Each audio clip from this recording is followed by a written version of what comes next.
tarde. Boa tarde para todo mundo. O pessoal está chegando aí, não é? Tudo bem? Estava com saudade de vocês. Eu fiquei, 2 semanas fora, teve o feriado, teve uma ausência aí que eu tive que cumprir, enfim. Então, estou de volta, o Nelson firme também. E vamos fazer o evangelho para a gente começar.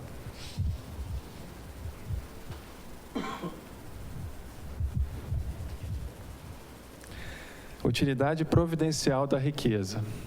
Provas da riqueza e da miséria. Se a riqueza houvesse de constituir obstáculo absoluto à salvação dos que a possuem, conforme se poderia inferir de certas palavras de Jesus, interpretadas segundo a letra e não segundo o Espírito, Deus, que a concede, teria posto nas mãos de alguns um instrumento de perdição, sem apelação nenhuma, ideia que repugna a razão. Sem dúvida, pelos arrastamentos a que dá causa, pelas tentações que gera e pela fascinação que exerce, a riqueza constitui uma prova muito arriscada, mais perigosa do que a miséria. É o supremo excitante do orgulho, do egoísmo e da vida sensual. É o laço mais forte que prende o homem à terra e lhe desvia do céu os pensamentos. Produz tal vertigem que, muitas vezes, aquele que passa da miséria à riqueza esquece de pronto a sua primeira condição. Os que com ele a partilharam, os que o ajudaram, e faz-se insensível, egoísta e vão. Mas, do fato de a riqueza tornar difícil a jornada, não se segue que a torne impossível, e não possa vir a ser um meio de salvação para o que dela sabe servir-se, como certos venenos podem restituir a saúde se empregados a propósito e com discernimento. Totalmente alinhado com o que a gente vai falar hoje, né, Nelson? A aula vai ser muito isso. Então, vamos fazer uma prece para a gente começar. Senhor Jesus, estamos aqui reunidos mais uma vez em Teu nome, concentrados, com os pensamentos elevados, para que possamos trocar todo o conhecimento, toda esta obra maravilhosa, tão preparada pela espiritualidade e pelo nosso codificador Kardec, e que nós possamos ampliar a nossa mente, nosso discernimento, para tirar todas as dúvidas, esclarecer todos os assuntos que são pertinentes para a tarde de hoje. Obrigado, Joana, por conceder esse espaço, esta casa, aos espíritos que nos auxiliam e nos assistem. Obrigado, Jesus, graças a Deus. Você está com o passador do... Jana, você está com aquele coisinho? Está aqui? Está na mesa? Está aí. Bom, boa tarde novamente. Chamada, aproveita a minha chamada. Ah, já rodou. Sejam bem-vindos, sejam muito bem-vindos. Bom, semana passada não teve aula, que foi feriado, né? E nós agora vamos dar continuidade. Nós vamos entrar hoje na chamada... Bom, vamos terminar o perispírito, aqueles slides que ficaram faltando. Vamos ver um videozinho rápido, bem didático, só para consolidar o que a gente já viu. E vamos depois entrar na chamada escala espírita. Ok? Mandei hoje para vocês uma coisa para lembrar, né? Porque a gente já tinha mandado na semana anterior ao feriado, em muito tempo. Falei, vou mandar esse negócio para poder lembrar o povo.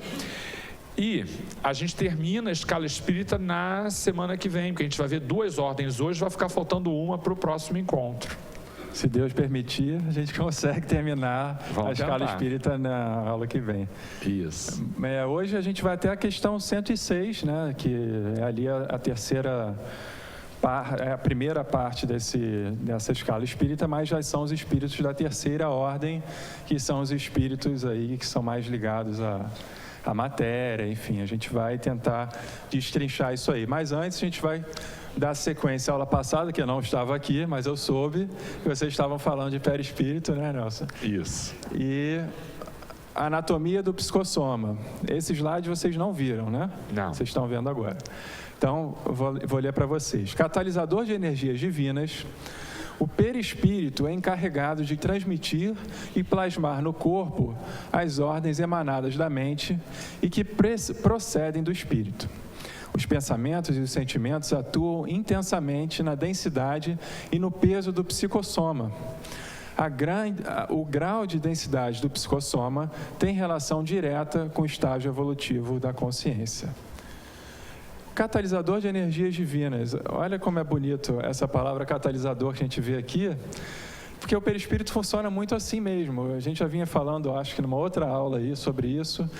Os espíritos em si têm vibrações altíssimas, frequências vibratórias elevadíssimas. E o nosso corpo denso, por outro lado, ele não suportaria uma carga vibracional tão grande vinda direto de um espírito à carne, à matéria. Então, o perispírito ajuda como um catalisador. Para quem estudou lá em biologia, em física, lá no colégio, lembra que os catalisadores ajudam a quebrar as energias, né? E você diminui, às vezes, as temperaturas e tal, com instrumentos de catalisação. E o perispírito funciona assim, é uma energia divina que nos ajuda a viver nessa existência, né, vestido com esse corpo sem maiores problemas em relação a isso. Não é, Nelson? Você sabe que eu me lembrei muito de vocês, porque no Mednesp, na abertura, o Divaldo, na sua palestra, fez a seguinte frase. Alguém estava lá? Não. Ah, teve gente. Você eu vi. Eu vi. Então, o Divaldo falou assim: além de Deus, há 2 elementos no universo: energia e matéria. Ele não usou a palavra espírito. E a gente disse várias vezes, o espírito é pura energia, várias vezes. E ele disse assim, além de Deus, 2 elementos compõem o universo. Ele está falando de saúde, né, tudo a ver com o corpo e tal, saúde emana do espírito, então ele começou, mais ou menos ali no começo, dizendo isso. 2 elementos, energia e matéria. Então é isso que ele está falando, a gente tem que realmente ter esse catalisador para poder diminuir esse padrão energético que é de grande intensidade, para que ele possa atuar sobre o corpo, né, cuja estrutura, por ser muito grosseira, não aguentaria ligar diretamente essa energia toda, esse potencial energético todo. Então, esse papel, a gente chegou a mencionar a questão da redução, né, e tal, mas a gente não trabalhou esse papel catalisador do perispírito, aqui o Ricardo já fez referência, é isso. Então, vamos lá. Processos de manutenção do perispírito. Rapidinho, a pergunta é assim, a gente quando vem, a gente guarda uma certa energia, uma quantidade de energia. O tempo da nossa encarnação, além do planejamento, é basicamente determinado pela quantidade de energia que a gente traz. Energia para 10 anos, para 50 anos, para 100 anos. Agora, a manutenção dessas energias depende do cumprimento adequado desse planejamento. Então, se você vem com energia para ter uma vida, mas gasta em excesso as suas energias dilapidando com maus hábitos, com maus comportamentos e depois diante, você pode abreviar essa energia. É o que a gente chama de suicídio indireto. Você gasta energia abreviando a sua encarnação à semelhança de um suicídio. Mas não é pela morte direta, se matando, né, por um tiro ou por envenenamento, ou se jogando. Não, é pelo gasto excessivo, desnecessário dessas energias. Que você vai gastando, mas vai repondo também. É disso que o slide vai falar. Da manutenção dessas energias. Do processo de manutenção da energia que o perispírito possui para garantir o cumprimento da encarnação, tá? Perfeito. Essas energias, como é que a gente readquire elas? Tem diversas formas. A mais simples, obviamente, alimentação, respiração, são fatores diretos que nos mantêm energizados para manter a estrutura biológica viva, né? Então, a gente precisa se alimentar bem, respirar de maneira correta e tal. E, obviamente, que quando você trabalha uma respiração mais consciente, uma alimentação mais consciente, você consegue galgar mais energia, extrair o que tem de melhor dessas situações. Agora, como é que você queima as energias de forma atabalhoada ou desregrada? A gente tem que entender também que quando a gente dá sentido para coisas que não deveriam ser dadas, que são transitórias, matéria que perece, que estraga e se desvirtua, e a gente se dedica tanto àquilo, se preocupa, e você vai acabando, você vai se denegrindo, você vai se desgastando para dar ênfase a coisas que não são importantes. E a gente faz isso muito, o tempo todo, desde assistindo um filme, ou uma novela que não tem nada a ver, um jogo, que você fica ali ligado, você gasta energia, você está se envolvendo com situações que não deveria se envolver de tal nível que gaste tanto que às vezes você fica com fome. Você às vezes está vendo uma partida, você tem que comer, você tem que estar comendo uma pipoca, um chocolate, uma coisa, porque você está gastando. É engraçado. Agora, às vezes você sai de uma palestra, de um passe e tal, você se sente preenchido, porque você recebeu fluidos, você se sente pleno, você acha que, caramba, perdi até a fome, me saciei, né? Porque você se recompôs, você respira melhor, você serena, quando você ora, são situações em que você consegue se reabastecer energeticamente. Você tinha uma dúvida? Em relação a esses processos, né, de manutenção do espírito, eu queria saber se a técnica da meditação, ela é um recurso, assim, prático mesmo para a gente, porque eu acho assim, tem a questão do racional, né, do entendimento, é o que a gente está fazendo aqui, né, você entendendo, buscando, né, ter entendimento através do pensamento racional, a sua consciência, é claro que esse é um caminho, mas tem um universo emocional, né, que às vezes você, tendo alguma ferramenta que possa desatar alguns gatilhos, no qual você não tem acesso, e a meditação é considerada dentro da... A pergunta dela é se a meditação é considerada uma ferramenta adequada para, digamos, a alimentação desse perispírito, né? Para a manutenção energética do perispírito de maneira equilibrada. Sim, é. O Ricardo bem sinalizou que o gasto energético é natural. Qualquer atividade que, em especial, cobre de nós atenção, desejo, que coloca ali, né, a nossa vontade de forma intensa, isso vai constituir um gasto energético. Mas não há nenhum problema nisso, porque assim como a gente consome energia, a gente também armazena a energia absorvendo, como ele disse, da água, dos alimentos, na respiração, do próprio sol. A gente tem essa coisa da alimentação energética. O problema está no gasto excessivo, não é o gasto ordinário. Então, os chamados vícios morais. Os vícios morais são, sim, uma fonte de drenagem dessas energias. Então, por que a meditação é uma fonte importante de manutenção dessas energias? Porque por meio dessa estratégia, da técnica da meditação, você aprende, em se conhecendo, a manter essas energias. Eu não diria que ele é uma fonte de absorção de energias, o momento da meditação. Ele é uma estratégia de manutenção. Claro, se você fizer um processo de meditação, por exemplo, naquele solzinho gostoso da manhã, você está absorvendo energia de forma mais fácil. A gente absorve até pela pele, pelo ar, né? O passe é uma evidência disso. Mas sim, a meditação é uma estratégia adequada para melhorar a conservação energética, porque vai te colocar numa condição psíquica, primeiro, de não gasto, e depois de favorecer pela absorção. Quando você respira adequadamente pela meditação, você está em doses maiores adquirindo energias salutares. Então, sim, a meditação é uma estratégia adequada. Não sei se eu respondi. Foi, né? Então tá, gente. Vamos ler, então, esse pedaço aqui para a gente poder avançar.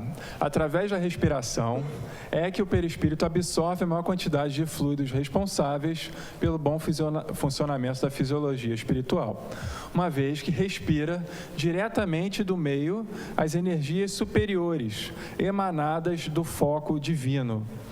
O fluido cósmico universal é absorvido através do processo respiratório, também comum ao corpo espiritual, irrigando todos os órgãos, sistemas e células astrais através da sua vitalidade divina. Os raios solares, captados e também assimilados pelos poros perispirituais, transportam a energia que mantém o magnetismo psicossomático, sempre ativo e atuante, colaborando com o equilíbrio íntimo do organismo. Então, é o que a gente vem falando aqui. Agora, o hábito da meditação, quando a meditação se torna um hábito, além de você ampliar sua consciência para você direcionar seus pensamentos para coisas que lhe são realmente importantes na sua trajetória, porque quando você entra em meditação, você consegue meio que discernir melhor o seu dia a dia durante a vida. Você consegue olhar para o mundo sem se envolver e mergulhar, energeticamente falando, em questões que passam, são frívolas, ordinárias, exatamente. Então, quando você cria esse hábito, você não vai, peraí, não vou me envolver da maneira que eu deveria, não vou me estressar com essa causa, isso não vai me atingir. A gente começa a criar um campo energético que preserva a nossa energia vital, o nosso prana, a nossa capacidade de prolongar essa existência. Há pessoas que se preocupam, que se preocupam demais com as coisas, sem um mínimo de equilíbrio, né? Nesses 10 dias aí finais, a gente teve lá uma sinalização de que no trabalho iam cortar umas coisas, essas coisas estão acontecendo por aí, né? Vão tirar isso, vão tirar aquilo e tal, o povo entra naquele desespero. Já passei por tantos momentos desse de vai tirar, e não tira, aí todo mundo sofreu e tal, que eu estou naquela fase assim, vamos esperar, né? E aí veio a notícia de que, resolveram que não vão fazer, não sei o que, me contaram. Eu digo, que bom, mas fiz que bom assim, me churuca, né? Aí a pessoa, tu não está feliz? Eu falei assim, não, feliz eu estou, é porque eu não cheguei a me ocupar disso antes, né? Que a pessoa que se ocupa, já que eu vi a notícia, aí vem aquela coisa da alegria, que bom que... Mas não precisou vir aquela alegria toda, que eu não me preocupei com aquelas questões. Se tiver, depois a gente vê o que vai fazer e tal, e acabou que não deu em nada. E é exatamente isso. Equilíbrio tem a ver com a consciência do peso que cada coisa merece ter na nossa vida. Porque há pessoas que se preocupam tanto com o que há de vir, que quando a coisa vem, ele já está tão desgastado que ele não consegue enfrentar a dificuldade. E quando ela não vem, ele às vezes não aprende nada com aquilo. Então, ter as práticas meditativas, a reflexão, o estudo, tudo isso ajuda demais a gente a manter a energia. Já viram pessoa estressada? A pessoa estressada está o tempo inteiro assoberbada com algo, tá? Sabe, tem sempre alguma coisa que... E essas pessoas efetivamente perdem em saúde porque elas gastam energia desnecessariamente. Olha, uma vez eu fiz um curso no CERJ de passe, e lá eu perguntei a uma pessoa, eu digo, olha, eu tenho uma dificuldade no trabalho mediúnico, que às vezes eu saio muito cansado, mas às vezes com uma sensação assim de um exaurimento absurdo, de um cansaço físico, que a sensação é que eu trabalhei o dia inteiro. Sabe aquela coisa que trabalha o dia inteiro e tal? E ele disse assim, você respira mal. Eu falei, eu respiro mal. Eu tenho realmente um desvio de septo bem acentuado, que eu praticamente só respiro de um lado, né? E ele diz, os espíritos têm dificuldade de recolocar a energia, porque você gasta energia, mas tem dificuldade de absorver de volta por conta da respiração deficiente. Eu estou há 2 anos para fazer a tal da cirurgia de desvio de septo, aquelas coisas que a gente vai adiando. E ele disse, se você respirasse melhor, você sairia com gasto energético, é natural, mas não tanto. Por quê? Você não repõe na mesma proporção, porque respira mal. Então, a gente tem que comer bem, respirar bem, pensar bem, para que tudo isso constitua um equilíbrio do ponto de vista perispiritual. Tudo bem, gente? Foi? Então, vamos aqui passar agora um videozinho para a gente encerrar esse assunto do perispírito. Vamos lá. Sentar para não ficar na frente.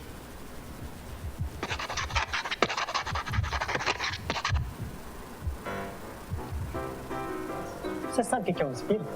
Não? Pois eu tenho algo aqui que vai revolucionar a sua vida. Um fruto. Um fruto? Bom, esse foi o exemplo usado por Allan Kardec. Esse simpático professor francês que vocês provavelmente já conhecem, quando ele perguntou em O Livro dos Espíritos se existe algo mais em nós homens, além de alma e corpo. Os espíritos nos explicam que a alma, que nada mais é que o espírito encarnado, se liga ao corpo por um laço semimaterial que eles chamaram de perispírito. Mas espera aí, uma coisa de cada vez. Então nós, seres humanos encarnados, somos formados de 3 partes: o corpo, a alma ou espírito encarnado e o princípio intermediário ou perispírito. Mas vocês devem estar se perguntando o que um fruto tem a ver com tudo isso. Espera aí que eu já vou explicar. O corpo é como se fosse a casca do fruto, apenas um envoltório material, massa de carne, sem inteligência, como os próprios espíritos explicam no Livro dos Espíritos. E em cada reencarnação é substituído de acordo com a necessidade do espírito. O perisperma do fruto representa o perispírito. Ele é semimaterial, ou seja, composto de uma matéria menos densa que a do corpo. É por esse princípio que o espírito age sobre a matéria e vice-versa. A semente é o espírito, ser inteligente da criação. Comanda o corpo através do perispírito. Essa separação foi apenas uma demonstração didática, mas é natural que o perispírito se desdobre durante os momentos do sono. Mas é assim que nós, espíritos, utilizando da matéria, vamos gradativamente evoluindo na escala espírita. Mas essa é uma outra história.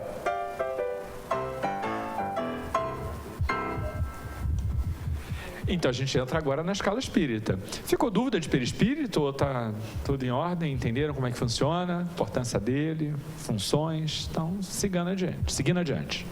Chico. O Chico foi perguntado uma vez pelo repórter Marcel Souto-Maior como é que a doutrina espírita daria continuidade ao seu legado depois que ele morresse. E ele, respondendo, disse que ele não se preocupava com isso, porque quando morre um capim, nasce outro. E quem ouve o Chico falar, diz assim: Chico, você sabe que não é bem assim, porque fazer o que você fazia, não é qualquer um que faz. Então, ou pensa que ele está tendo uma pretensa atitude de humildade, ou que ele está, na verdade, fugindo da resposta. Mas, efetivamente, não é isso. Sabe que o Chico, como qualquer médium responsável da atualidade, ele tem contato muito íntimo com esferas superiores. Eles são levados em desdobramento pelos seus mentores espirituais e eles vislumbram mundos mais felizes. É uma técnica dos seus mentores para dar força ao encarnado para a continuidade, porque ele dimensiona a importância da atividade que ele desenvolve para si mesmo e para a coletividade. E ele visualiza o que os aguarda. Isso fortalece o trabalho do encarnado. E quando ele diz que ele é muito pequeno, é porque ele tem dimensão de aonde o espírito pode chegar. Então, não é bobagenzinha de uma pseudo... acabei de usar a palavra humildade, modéstia, e não é isso. Eles realmente se veem pequenos porque eles visualizam aonde o espírito pode chegar, que potência é essa, e quando ele se olha, ele reconhece que ele efetivamente é pequeno. A questão é que se a gente comparar um espírito como Chico Xavier com a maioria de nós, sim, ele é mais adiantado, mas não é essa a comparação que ele utiliza para se colocar quando ele se manifesta. Então a gente vai ver essa escala, né? De onde até onde o espírito vai? Como é que Kardec classificou isso? A grandeza do Chico é enorme, porque ele não se coloca diferente de nós. E, de fato, nós não somos. Se você for olhar a essência de cada um de nós, fomos criados simples, ignorantes. Escolhemos caminhos a seguir, Chico escolheu os dele. Talvez aí seja a maior diferença que há, né, em termos de aprendizado e desenvolvimento. Mas, em essência, somos todos capins, a gente pode pensar assim, né? Então, ele não se colocou nunca, não, eu sou médium, eu fiz acontecer. Não. Onde nasce um capim, nasce outro. Então, se ele se colocou nessa situação, ele acredita, ele sabe que nós temos o potencial também de um dia fazer um caminho que ele fez, fazer coisas que ele fez, ser o que ele foi, né? O que ele é ainda, que ele continua irradiando, emanando energia para a gente. Então, a humildade porque a humildade é quando todos caminham no mesmo solo, o humus da terra. Então, todos nós, nesse sentido, somos iguais. A gente pisa igual. Ninguém está acima para pisar, para volitar sobre cada um de nós. Então, ele está igual, ele está no mesmo nível nesse sentido. É óbvio que ele se esforçou, ele trabalhou muito. Todo mundo fala, eu queria ter a mediunidade do Chico para eu poder fazer se eu tivesse. Mas vai lá falar, eu queria trabalhar igual ele trabalhou. Vai psicografar. Quantos livros ele psicografou? Centenas. Pô, gente, é muito difícil. A Iraci está psicografando ela já falou, caramba, realmente é muito trabalho. Imagina. Vocês têm visto a Iraci meio longe da palestra, né? Na quinta-feira. Pois é trabalho, amigo. Trabalho, né? Porque o Espírito vai te exigir ali disciplina, presença, disposição o tempo todo entregue a isso. E não tem férias. E não tem desculpa, eu estou doente, eu não vou poder fazer porque eu estou cansado. Ele vai falar, eu estou morto e estou aqui trabalhando, você está vivo, então trabalha mais enquanto você está vivo, doente ou não.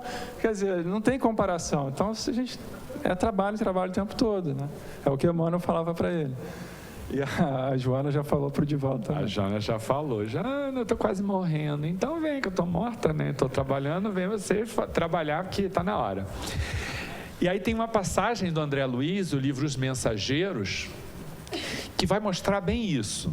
André Luiz está narrando uma espécie de reunião entre vários espíritos de diversas categorias, vamos chamar assim por enquanto, e a descrição que ele faz revela muito esses graus diferentes de adiantamento. Quer ver só? Oi. Ali já passou. Tá rodando, tá aqui. Aí você chegou atrasada, não? Roda de novo. Ixi, o Ricardo é o tipo de professor que chama a atenção do aluno, olha isso. Já rodou assim, ó. Jesus, Ricardo na sala de aula, Jesus do céu. Não passou, não? Ricardo é danado. Eu tô na época de revisão de prova na faculdade, né? Aí eu digo assim para o aluno, não, eu explico. Aí o colega chegou, filho, você precisa fazer esta prova, entendeu? Tá? Vai para casa e estuda. Eu falei, mas eu não tenho coragem de fazer isso. Ainda bem que eu não sou professor. Aí, mas chegou atrasada, né? Não foi nesse sentido que eu falei. Tô falando que realmente já passou. Acho que passou cedo demais ali, vocês não estavam aí. Mas agora que está todo mundo... Ele é danado de rigoroso, vocês viram isso? Passar de novo, sem problema. Eu preciso aprender com esse rapaz, preciso, sério. Gente, calma. A lista vai passar, todo mundo vai estar aqui presente. Ele, menina, isso aí, né? Ele vem do convento, assim, né? Aquela coisa. Vem do convento. Verdade. Desculpa, falei, tá? Então vai. A voz de Ismália penetrava-me o recesso do coração, diz André. Observando-a por um momento, reparei que a esposa de Alfredo se transfigurara. Luzes diamantinas, fixa, luzes diamantinas irradiavam de todo o seu corpo, em particular do tórax, cujo âmago parecia conter misteriosa lâmpada acesa. Ismália, tá? Em vista da ligeira pausa que ela imprimia na oração, ele deu uma paradinha de olhar para Ismália e foi olhar o povo, que estava ali, uma grande assembleia. E observou essas pessoas verificando o mesmo fenômeno de uma luz, emanando daqueles espíritos ali presentes pelo importante momento que viviam. Embora nos outros essa luz brilhava menos intensamente, cada qual parecia ali apresentar uma expressão luminosa gradativa, o que revela a condição pessoal de cada um. Aí continua no próximo. As senhoras que acompanhavam Ismália, portanto suas amigas, aquelas que faziam parte do séquito que a acompanhava, estavam quase semelhantes a ela, como se trajassem soberbos costumes radiosos em que predominava a cor azul. Depois delas, em brilho, vinha a luz de Aniceto, que é um dos mentores, que estão presentes várias vezes nos livros de André. de um lilás surpreendente. Em seguida, em qualidade, potência de brilho, Alfredo, cuja luz era um verde suave e sugestivo, sem grande esplendor. Depois dele, vinham alguns servidores, ostentando na fronte claridades sublimes, expressas em variadas cores. E logo após, Vicente e eu. Logo após Vicente e eu mostrávamos fraca luminosidade, a qual, porém, nos enchia de brilho intenso, considerando que a maioria dos cooperadores em serviço apresentava o corpo obscuro, como acontece na esfera carnal. Muitos dos ali presentes, luzinha nenhuma, tá? Isso mostra que a gente ter 3 escalas, na verdade, é uma divisão didática. Porque não existe, diz Kardec no livro dos médiuns, não existe ninguém rigorosamente na mesma condição espiritual que o outro. É indizível a condição de cada um. A gente, claro, por uma questão didática, vai fazendo faixas e vai colocando ali dentro, mas não tem ninguém na mesma condição espiritual que o outro, porque a nossa vida é muito particular, a nossa condição é única, somos únicos.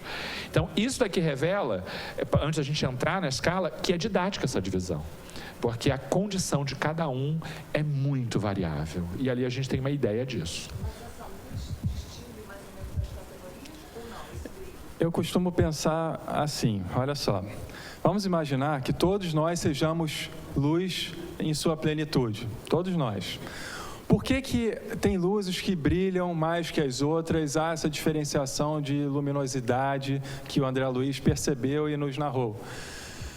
Quanto mais você está ligado à matéria densa, mais a sua luz é ofuscada. E por assim vai, de cima para baixo. Vamos pensar nesse sentido. Os espíritos de terceira ordem, por exemplo, predomina o quê? O interesse pela matéria do que pelas questões espirituais. Então, a matéria simplesmente ofusca, opaca, tampa e não permite que brilhe a luz que há dentro de cada um de nós. Se a gente pensar dessa forma, é muito mais fácil de nós, em algum momento, retirarmos essa matéria densa e deixar que a luz brilhe e nós sejamos luz. Em essência, e qual é a grande diferença dos espíritos puros para nós? Que eles são luz na totalidade, eles são a luz, eles não têm mais ligação com a matéria densa, esse mundo para eles é muita matéria, muito denso, eles não precisam mais disso aqui, eles não têm afinidade vibracional para encarnar aqui. E aí de cima para baixo, por aí vai, entendeu? Então, quando você vai numa zona em umbralina, lá que o André Luiz frequentava, trabalhando ali naquelas regiões, ele observava espíritos opacos, tal qual corpos encarnados, porque não havia relação com o plano espiritual, eles simplesmente achavam que continuavam vivos, né, entre aspas, na carne e ligados a isso. Então, como é que você vai, aos poucos, se libertando e deixando que a luz venha, sua, natural, de origem, se manifeste? Você vai se desvinculando da matéria. É simples esse raciocínio, mas obviamente que entre a teoria e a prática, a gente tem alguma estrada, algum percurso para resolver e amadurecer. Eu adorei a resposta do Ricardo, porque é exatamente isso. Se nós somos espíritos, todos nós temos essa luz. Ela só não se manifesta. Quando você pergunta, Miriam, se essa luz é indício da graduação do espírito, mas ela não é causa, ela é efeito. Quer dizer, em decorrência da sua condição é que essa luz se manifesta. Uma coisa que a gente precisa reconhecer na representação simbólica, artística, de todo sempre que a gente tem desses espíritos mais adiantados, quando a gente observa a imagem, uma pintura dos santos, daqueles mais evoluídos em relação à condição, né, total, o que a gente observa nessas representações artísticas? Em geral, o santo com auréola e com aquela luz, né, que em geral nos quadros, nas imagens, emanam da auréola, porque quem não conhece, né, quem não tem essa pelo estudo, essa compreensão, acha que essa luz vem de alguma coisa que o espírito carrega consigo, e não dele em si, porque como a fonte do pensamento, né, no corpo físico, está vinculada ao cérebro físico, e se a fonte do pensamento dali emana e a condição dele é evoluída, então essa luz, que é um potencial mesmo que denota a condição energética, ele vai vir da região da cabeça. Então quem tem pela clarividência a oportunidade de visualizar esses espíritos mais elevados, eles acham que é alguma coisa que eles trazem consigo, né? E eles são representados pela auréola. Na verdade, essa luz, a que faz referência a André Luiz, e que também, né, se representou ao longo de todo o tempo, os santos, ela é indício, não é causa, mas é indício sim da condição espiritual. Agora, não se deixe iludir apenas por esse elemento, porque diversos espíritos adiantados opacam essa sua luz, eles diminuem essa sua luz para que a sua condição não ofenda aqueles a quem eles auxiliam. Certo? Eles fazem um trabalho de adensamento perispiritual para que eles não humilhem pela sua condição aqueles que precisam de auxílio. Isso é de uma beleza poética inimaginável, né? Exatamente. Para eles trabalharem nessas regiões, eles precisam ser como os outros, né? Parecidos, né? Então, eles meio que se ocultam dessa forma que nós falamos, até para serem vistos, porque eles são mais desmaterializados, mais transparentes, e simplesmente o pessoal não vê. Porque, né? Então, vamos lá, questão 97. As ordens ou graus de perfeição dos espíritos são em número determinado? São ilimitadas em número, como o Nelson falou há pouco, porque entre elas não há linhas de demarcação traçadas como barreiras, de sorte que as divisões podem ser multiplicadas ou restringidas livremente. Todavia, considerando-se os caracteres gerais dos espíritos, elas podem reduzir-se a 3 principais. Na primeira, colocar-se-ão os que atingiriam a perfeição máxima, os espíritos puros, isso. Formam a segunda os que chegaram ao meio da escala. O desejo do bem é o que neles predomina.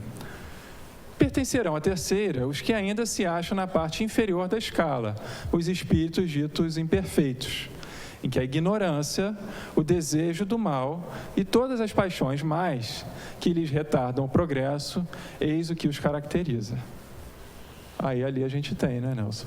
Então é didático, né, de novo, a gente tem ali uma organização e a gente tem 3 grandes ordens. A primeira, a dos chamados espíritos puros, e essa classificação, ela serve para o nosso planeta. Porque não adianta a gente começar a fazer divisões de coisas que a gente sequer ainda consegue entender, né?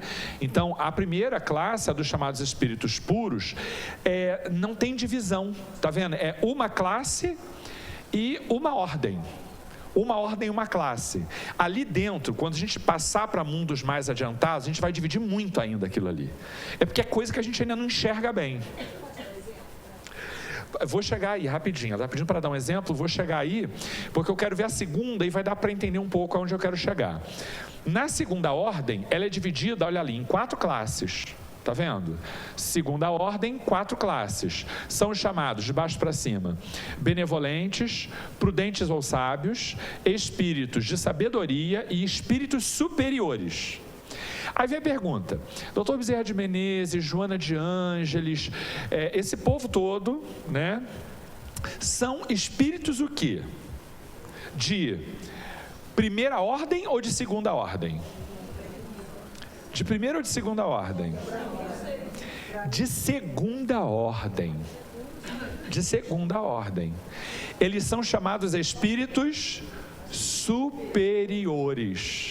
São chamados espíritos superiores. Repito que a classificação é sempre didática, pelo amor de Deus. Exatamente. Jesus é um espírito puro. Tá? Jesus é um espírito de primeira ordem. Agora, até porque ele impactou a humanidade, né? O calendário é dividido devido a ele. Então, não houve um espírito dessa grandeza aqui na Terra, um espírito puro que venha encarnar entre nós. É óbvio que ele vai marcar, né? Vai ser uma coisa o amor, a verdade, a palavra dele é ouvida até hoje. Então, quer dizer, é uma coisa muito grande. Agora, o Allan Kardec, ele tinha uma mente muito científica. Isso que ele estava fazendo aqui, é bom a gente frisar também, ele estava criando um método de ciência, em que você tem observações, experimentações, análises, conclusões, hipóteses. E houve um consenso entre eles de que preferiram organizar dessa forma. Mas os espíritos ressalvam que isso não é absoluto, isso não é definitivo e óbvio que isso são meras referências. O Nelson falou muito bem, são faixas que a gente divide e a gente não vai sair aqui na rua falando, depois que eu estudei a aula lá do Livro dos Espíritos, eu vou classificar minha família, meus amigos, a mim mesmo e vou... É isso, a maioria quer saber onde ele está, né? Eu acho, duvido que não tenha passado pela tua cabeça onde eu estou, e começou a se procurar no negócio. Você vai começar a se procurar. Agora, quando você se acha, a gente tem que tomar cuidado. A gente tem que tomar cuidado numa coisa. Quando a gente se acha em uma categoria ali, eu sou 5ª categoria, sei lá, chutei. Eu me identifico com isso. Agora, você não pode parar aí, porque se você parar aí, você não sai dela. Como é que você faz para caminhar até a primeira ordem? Né? A gente tem que pensar grande. Não é a quantidade de encarnação, é a nossa qualidade das encarnações. O que a gente faz na nossa encarnação? O que a gente representa para a humanidade, para a sociedade que a gente vive, para o nosso dia a dia? Qual é onde está o nosso trabalho, o nosso labor, a nossa entrega? Isso que são os grandes movimentos, porque se for pensar só em quantidade de reencarnações, a gente fica muito aberto um número. São 1.000, 2.000, 3.000, 10, não sei. A gente não sabe, a gente não tem esse número. Então, se a gente não tem essa informação, é porque não é para ter. E nem quantas precisam para chegar lá. Mas a única que a gente conhece, tem consciência que é essa, seja a nossa melhor. E a gente faça dela o nosso grande trampolim, o nosso impulso maior para alcançar algo de maior grandeza. E não é nós que vamos dizer, agora eu estou na 3ª porque eu evoluí. Não. Deixa para Deus tomar conta dessas coisas. Entrega para Ele e Ele vai, em algum momento, classificar ou vai sempre puxar você para o lado dele. Isso que é verdade. Rapidinho que a gente vai ouvir vocês. A escala espírita, ela é organizada à semelhança de uma escada, né, com 10 degraus, né, porque são 10 as classes, dentro de 3 ordens. Aqui o pessoal conhece bem, tá vendo? São 10, mas na prática a gente não tem uma escada, porque a escada é como se fossem degraus bem definidos, repito, didaticamente organizados. Na prática a gente não tem uma escada, a gente tem uma rampa, em que em cada momento a gente sobe 1 milimetrinho ali e tal, e rampa que segue, que segue. Só que chega um momento em que as tarefas do Espírito são de tal grandiosidade que a gente não consegue mais dimensionar o que representa isso. Quais os papéis de Jesus hoje no universo? Então chega uma hora que assim, Kardec disse assim, esta ordem, vai ter uma única classe, porque não dá para a gente ficar dividindo para explicar coisas que a gente ainda não dimensiona. Né? Agora, dali para baixo a gente consegue visualizar. Os espíritos superiores são esses que a gente conhece, superam muito a maioria de nós, eles são trabalhadores de enorme potencial, são espíritos de predominância do bem, a gente consegue visualizar. Agora, ali para baixo é uma coisa meio misturada, que a gente ora está aqui, ora está ali, a gente não consegue botar o dedo em cima da classe e dizer fulano ou beltrano ou eu mesmo estou aqui. Você não consegue, de jeito nenhum. Ela ia perguntar. Não, eu ia comentar que eu fiz um curso no budismo e eles falam em 180 camadas, superior, intermediário e inferior. E nós estaríamos mais ou menos na intermediária. Ela comenta que o budismo trabalha com 180 camadas, né, e que a gente estaria mais ou menos no meio. E quem seria lá embaixo? Essas almas que encarnam em países muito pobres e que têm uma carga muito... Eu diria que os primeiros ali, né, espíritos impuros, eu diria, arrisco dizer, que a maioria desses nem na Terra encarnam. Porque estariam em mundos os mais primitivos. Nós não estariam em mundos de provas e de expiações, que são mundos já mais evoluídos do que os chamados mundos imperfeitos, né? Então, eu não me arrisco em me classificar nem classificar ninguém, mas a linguagem que os livros de referência na doutrina trazem se referem a esses espíritos como espíritos superiores. Então, ali a gente tem uma referência clara. Dali para baixo é um bolão que didaticamente precisa entender. Cada um de nós vai ter que progredir todos os dias para ser hoje melhor do que ontem, amanhã melhor do que hoje, e essa é a meta, vamos que vamos. Eu vejo desse jeito. Exatamente. Porque isso é uma forma inteligível da gente entender a classificação que o Kardec nos propôs. Mas não é tudo, porque você não conhece uma pessoa na sua essência com isso. Por mais que você conviva diariamente com ela, você tenha uma proximidade grande, você não tem acesso às questões íntimas, às questões kármicas, reencarnacionistas. Não tem como. Então, a gente fica... Quando a gente começa a tentar destrinchar alguém de maneira inteligente, esse alguém já não é mais ele. Você já desmembrou algo que perdeu a sua totalidade, a sua essência. Então, a intuição é o que melhor diz sobre cada um. Quando você chega perto, quando você conversa, você sente alguma coisa ali. Quando você vê, às vezes, um palestrante aqui, um Divaldo, vem falar... Não é só as palavras que ele está falando para você, é o que ele emana, ele deixa aqui, ele fica aqui um cheiro de rosas maravilhoso, a psicosfera vai lá em cima, porque é a grandeza, você sente. Mas isso não é a sua inteligência que está percebendo, é a sua intuição, é a sua sensibilidade, a sua parte... Caiu alguma coisa aí? Caiu algum negócio. É um bicho? Não, tá. Então, não, eu vi, eu falei, não. Então, é isso. Então, é a nossa intuição que vai, de fato, perceber melhor. Mas isso é óbvio, é válido, é muito bacana a gente estudar isso aqui, didaticamente, mas não vamos ter isso como nossa diretriz no mundo, na nossa encarnação. Vamos enviar para vocês esse gráfico e o próximo. O próximo ele é um pouquinho mais explicadinho. Aperta mais 2, por favor, Ricardo. Que vai trazendo mais ou menos as características de cada uma dessas classes. O que a gente fez, na verdade? A gente leu com cuidado o Livro dos Espíritos, tá? E veio pegando as coisas que eles dizem e veio pegando as palavrinhas-chave que estão lá no Livro dos Espíritos para fazer essa tabela. Então, olha lá, os Espíritos... Cortou o 10º, tá? Vamos pegar o 9º, porque o 10º cortou, vocês veem na hora que a gente mandar para vocês. 10º, os levianos são aqueles ignorantes e que detêm muita malícia para o mal. Os pseudo-sábios, eles já têm conhecimento, mas ainda são muito marcados pelo orgulho e pela vaidade. Tem um monte de gente ali, tá? Eu tô ali pelo 9º. Eu tô pelo 9º. Tamo junto no 9º? É isso, Nelson. Vamos ser otimistas.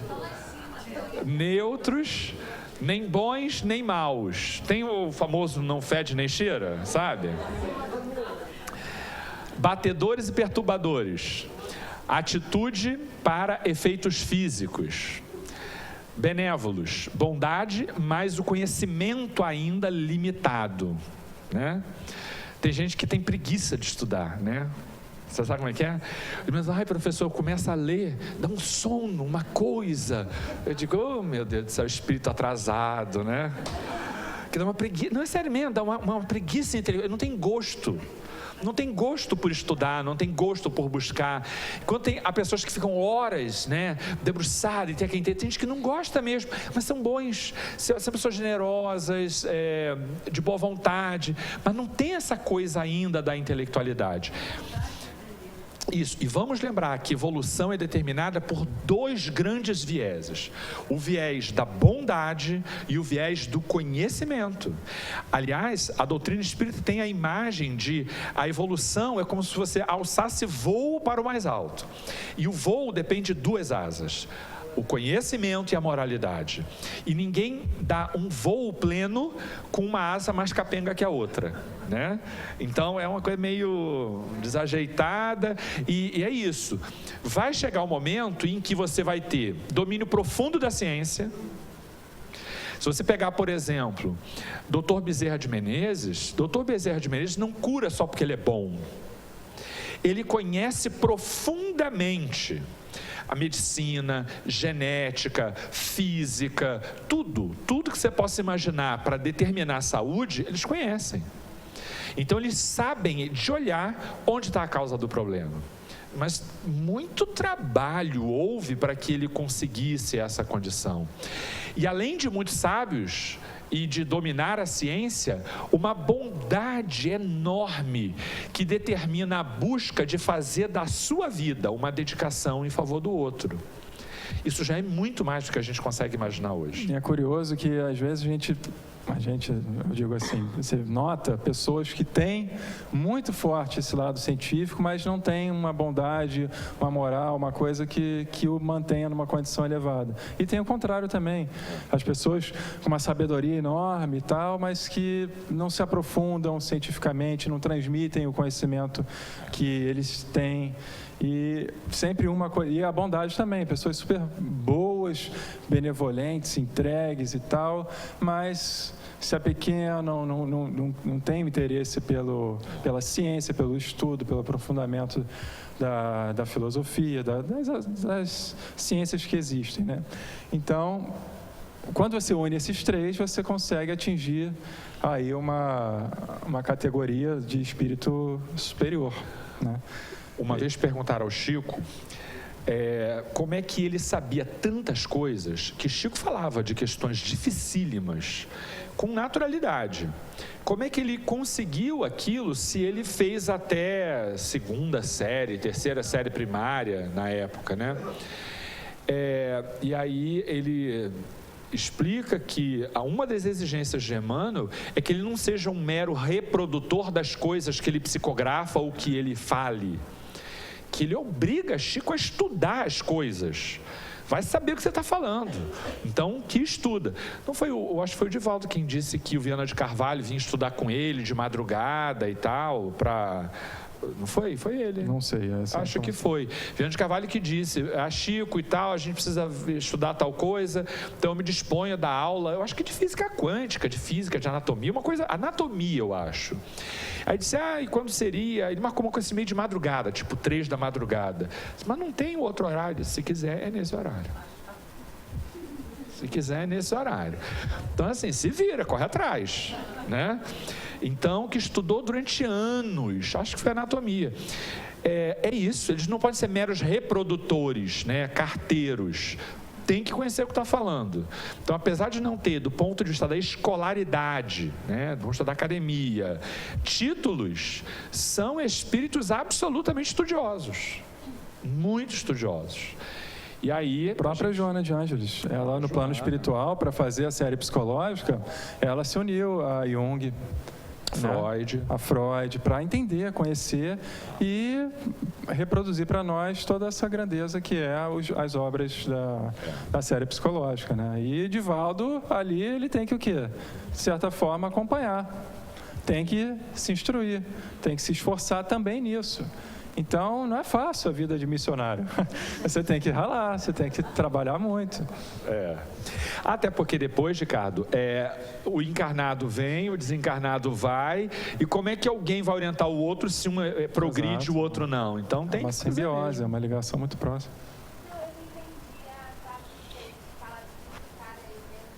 Sumiu. Peraí, gente, desculpa. Isso.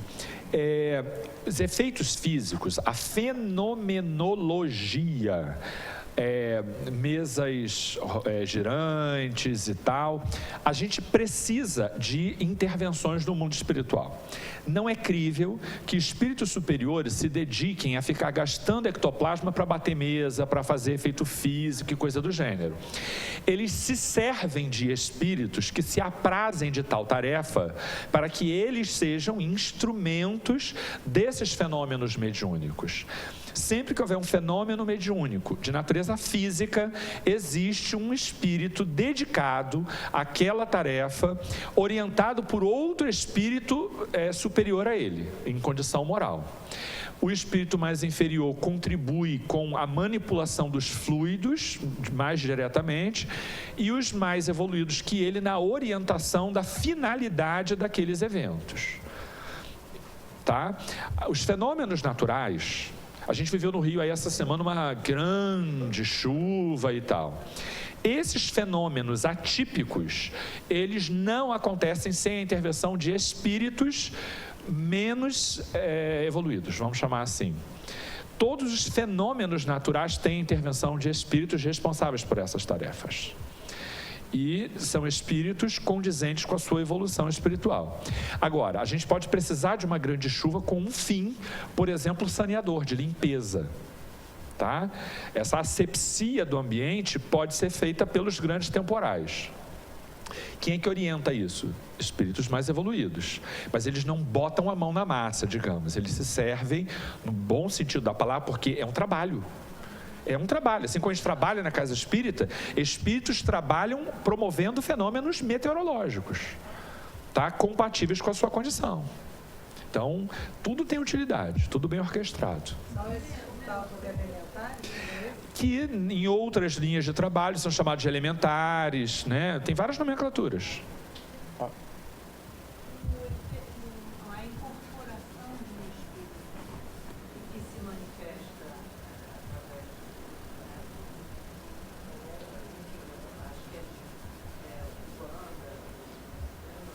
A chamada incorporação. Isso é um efeito físico. Não, não é efeito físico, não.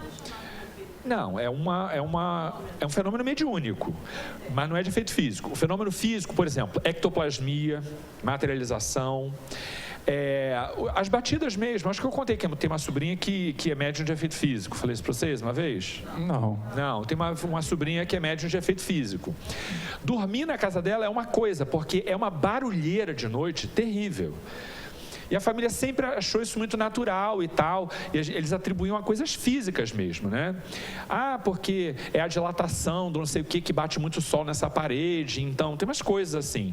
E não é, ela é médium de efeito físico. Ela foi dormir na minha casa uma vez, aquela barulheira, eu falei, gente, que negócio é esse? Mas aqueles fenômenos que são relatados, né, de barulho na cozinha, de panela, de bateção de coisa, isso é efeito físico. Isso é efeito físico. Então, ela é médium de efeito físico. Ela tem uma grande quantidade de ectoplasma, ela é favorecedora desses fenômenos, e se houver algum espírito que manipule bem essas, né, vamos chamar de energias, os fenômenos físicos acontecem em grande número, né? Existe no interior do Brasil um caso de uma casa que pegava fogo do nada e tal, não sei se vocês viram. E houve um estudioso inglês que veio ao Brasil para estudar essa família, e a conclusão a que se chegou é que havia 3 irmãs que eram médiuns de efeito físico.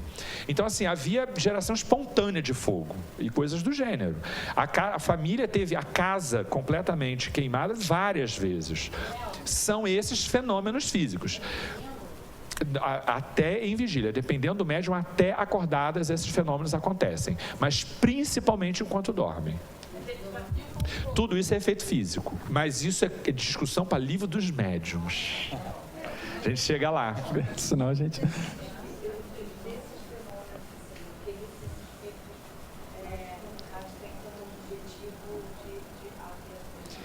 Quais são os objetivos disso? Vários. Uma delas, revelar a existência do mundo espiritual. Que negócio é esse que eu não sei explicar? Então, está aqui uma evidência do mundo espiritual. É 1, 2.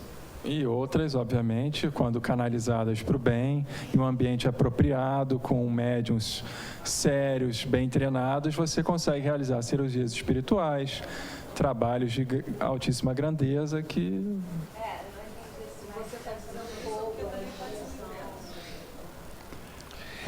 O que você falou?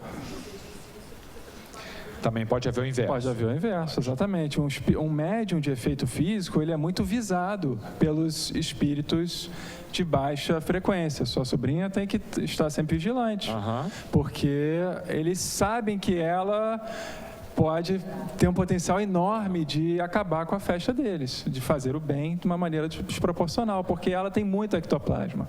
Ela consegue...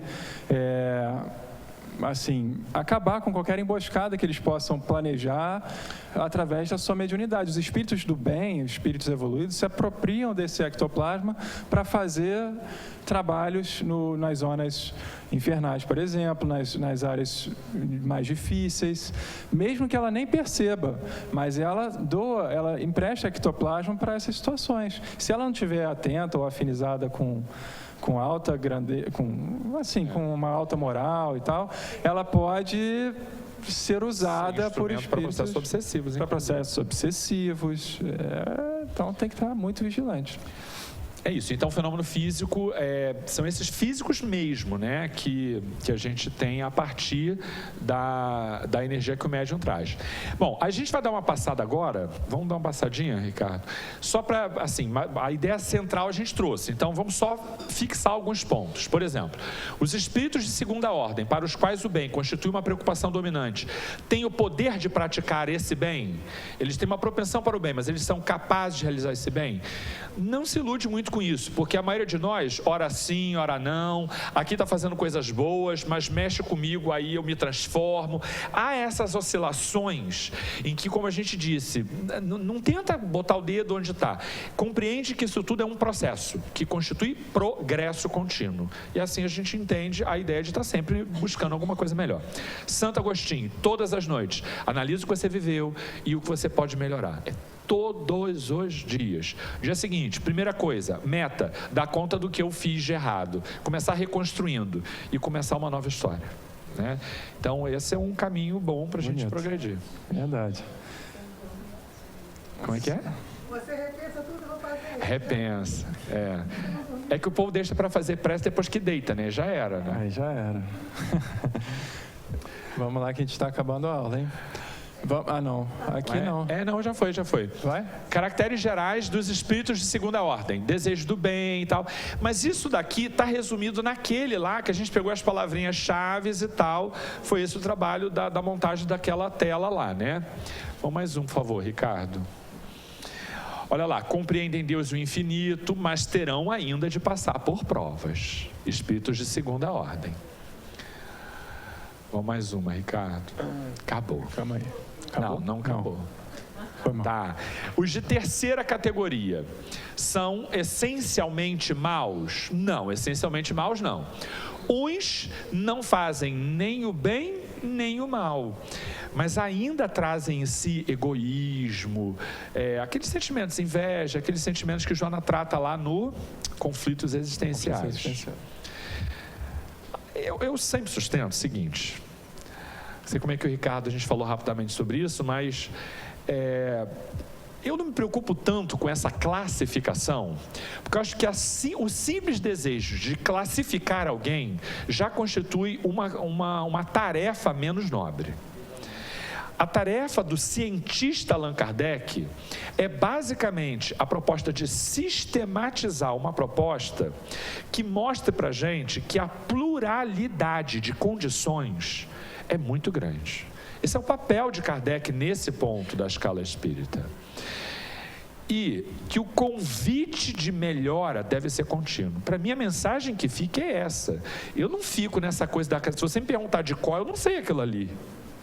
Não sei, não me preocupo com isso, mas eu me preocupo em conhecer as 3 grandes categorias. Para dizer, uma a gente sequer consegue imaginar, a maioria dos demais estão ali no meio, e há aqueles que estão lá embaixo, inclusive em planetas mais inferiores que a Terra, e basta, para mim é o que basta. E para você, como é que você vê isso, Ricardo? Muito parecido com o que você está dizendo, Nelson, e todos nós que estamos aqui, de alguma forma, estamos num movimento de sair da zona lá de baixo, né? Vocês concordam que cada um de nós aqui, de alguma forma, está buscando algo melhor. A gente não quer só não fazer o mal, né? Eu imagino que todo mundo aqui, ou a maioria de vocês, já pense em realmente, não, vou me movimentar no bem. Por mais que eu viva num planeta conflituoso, num país, então, que nem se fala, uma cidade que não posso nem expressar, que é muito complicada mesmo, de você pensar no próximo, porque a gente carece do essencial em algumas situações, ou que a gente acha que é essencial.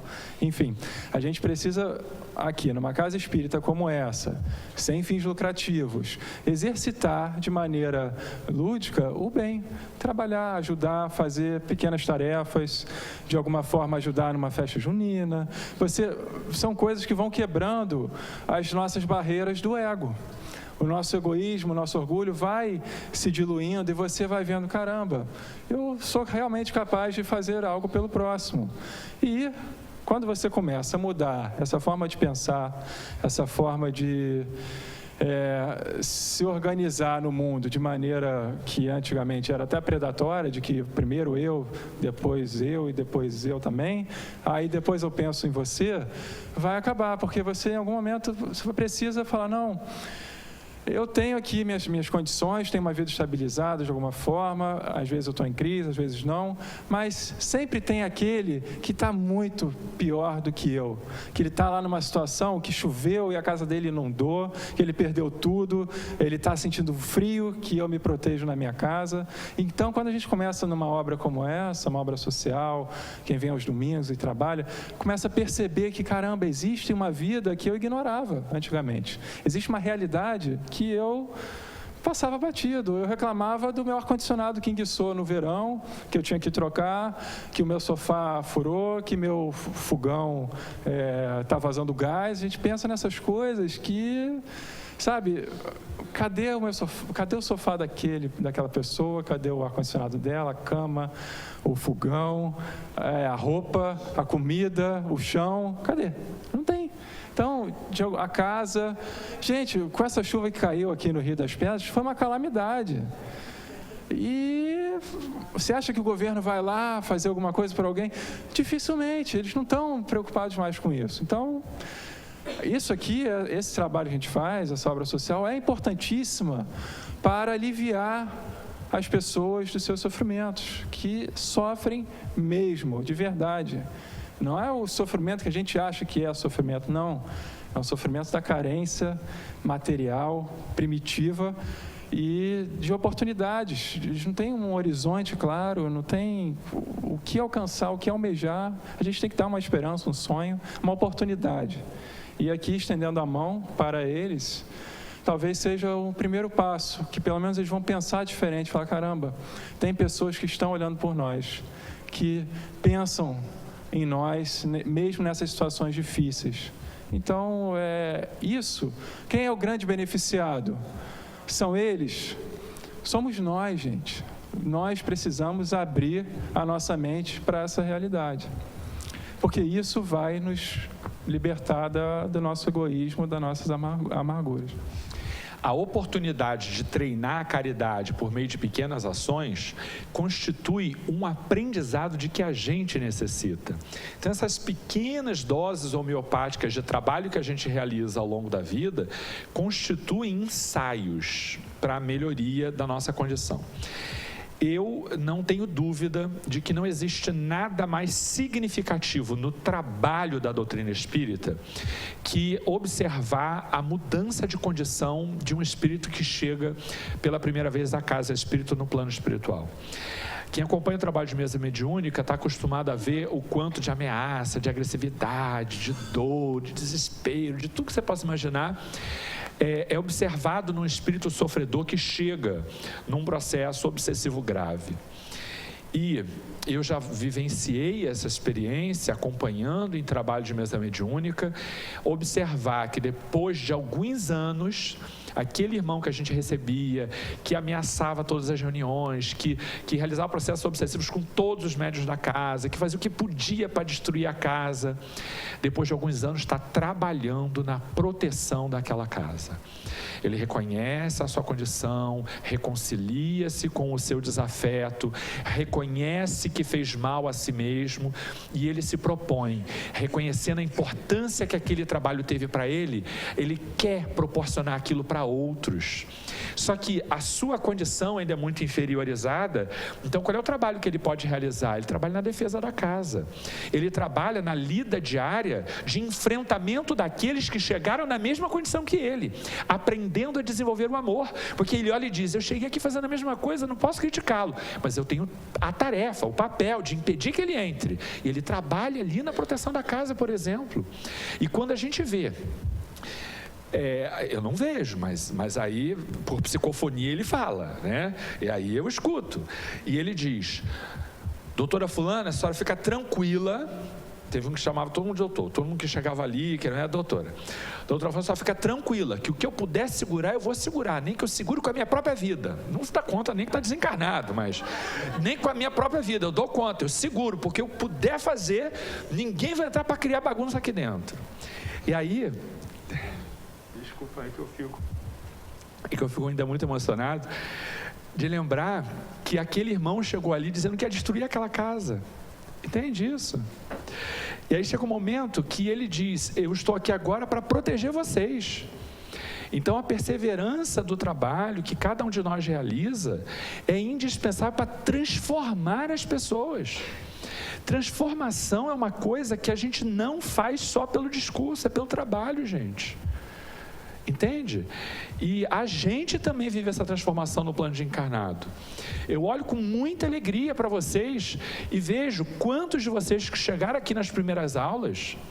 Gente, a condição da nossa turma nas primeiras aulas não era a mesma que a gente tem hoje. A gente tinha que ter toda uma atenção nas primeiras aulas, porque a chance de dar ruim uma aula era muito grande, pela quantidade de pessoas que vinham para cá em enorme sofrimento. Hoje a gente já tem um clima absolutamente diferente. A ambiência da nossa aula é outra. É absolutamente outra. Vocês entendem a importância que isso tem, a vitória que isso constitui na vida de cada um de nós, gente? Então, assim, este papel que com essa clareza só a doutrina espírita realiza, porque qualquer religião é capaz de transformar pessoas. Mas dificilmente essa pessoa tem consciência, porque é isso que o conhecimento traz. Ela traz consciência. Quando ele tem consciência dessa oportunidade, a transformação é muito mais rápida. Não é à toa que Joana se dedicou a este trabalho do autoconhecimento, porque é ele quem promove mais rapidamente a transformação definitiva. Então, isso a doutrina favorece para a gente. E eu olho com muito orgulho que a gente começou com 130, não me lembro. Por aí, 130. E a gente tem hoje 95, 98 fixos, assim, que não deixam de vir. Tudo bem, faltam aqui, faltam ali, às vezes faltam 3 semanas, não sei o quê, mas não desistiu do curso. É uma evasão reduzidíssima. A gente conhece estatística por aí, em tudo quanto é lugar. É uma evasão reduzidíssima. Não sei assim, mas uma média aí de uns 20, não mais, de uns quase 20 a 30%. Para metade do curso, metade do ano, é pouquíssimo. A maioria, olha só, eu me lembro, numa casa que eu estudava, que eles comemoraram no primeiro dia, que foi a primeira vez que todos os inscritos foram à aula, porque há uma média de 15% a 20% de evasão no primeiro mês. Porque o indivíduo vem à palestra, tem aquela vontade e tal, se inscreve. Vem o processo, ou continua o processo obsessivo e não permite que venha. E não vem mesmo, consegue impedir que venha. A gente tem uma redução de 20% a 30% na metade do ano, é muito bom. Lamento pelos que ficaram para trás, mas também cada um tem seu momento. Claro. A sementinha foi plantada. Em algum momento ela vai florescer. Gente, a gente precisa encerrar, já está no horário. Alguém gostaria de fazer a prece de encerramento hoje? Só pedir que vocês que possam ajudar na festa junina. A gente está aqui, a turma do Livro dos Espíritos 1, das 15h30, assumindo os banheiros químicos da festa. Então, eu sei que não parece glamuroso, mas é útil, podem acreditar. Agora não vai dar tempo, gente. Não, o pessoal aí a já gente tá vai chegando. fazer a prece, e aí quem puder colaborar com qualquer valor, procura a gente ali fora naquele saguãozinho ali. Quer marcar que a no gente... puxadinho? Pode marcar lá no puxadinho. Quem tem interesse, vai lá puxadinho. É porque também quem tem aula depois, se não, né? A gente fica ali por ali e resolve isso, tá? Bom. Então, quem quer fazer a prece? Sem mudar de assunto. Quem gostaria de fazer a prece de encerramento? Ninguém? Você quer? Ai, que bom.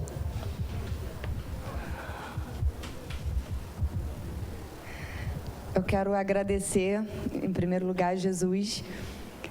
Em segundo lugar, a nossa mentora, Joana. E, claro, evidente, ao nosso Criador. Mas quero agradecer essa dupla que sempre nos acrescenta com um conteúdo muito válido. Eu já desisti do curso algumas vezes e dessa vez eu resolvi que valia a pena. E espero que para cada um de vocês também tenha sido transformador como para mim foi. E eu quero agradecer, a princípio, a todos que eu já mencionei. Quero entregar essa aula, essa casa, esses espíritos que chegaram aqui, como foi dito, perturbadores e que hoje fazem um trabalho maravilhoso. Quero que a gente seja portadores dessa boa nova, dessa transformação que é possível, que nós podemos nos melhorar a cada dia e que a gente acredite, que não duvide da nossa potência, porque isso é que atrapalha, isso é que nos trava a todos os dias ao sairmos de casa, porque não acreditamos no nosso potencial. Nós fomos criados à semelhança de Deus e temos então todas as potências divinas dentro de nós. E só cabe a cada um de nós desenvolvê-las no trabalho do bem, começando por nós mesmos, nos amando, amando as nossas famílias, olhando à nossa volta aquele que de nós precisar. Ser palavra, ser ouvido, ser irmão, ser carinho, amor, caridade, enfim, tudo aquilo que Jesus nos propôs para que pudéssemos exercer, que a gente consiga, com a força de Deus, estar exercendo e contribuindo para um mundo melhor. Que assim seja, graças a Deus. Graças a Deus. Beijo, gente. Valeu, gente. Beijinho, até a próxima. A gente vai mandar para vocês o vídeo. Ah, tá. Obrigado.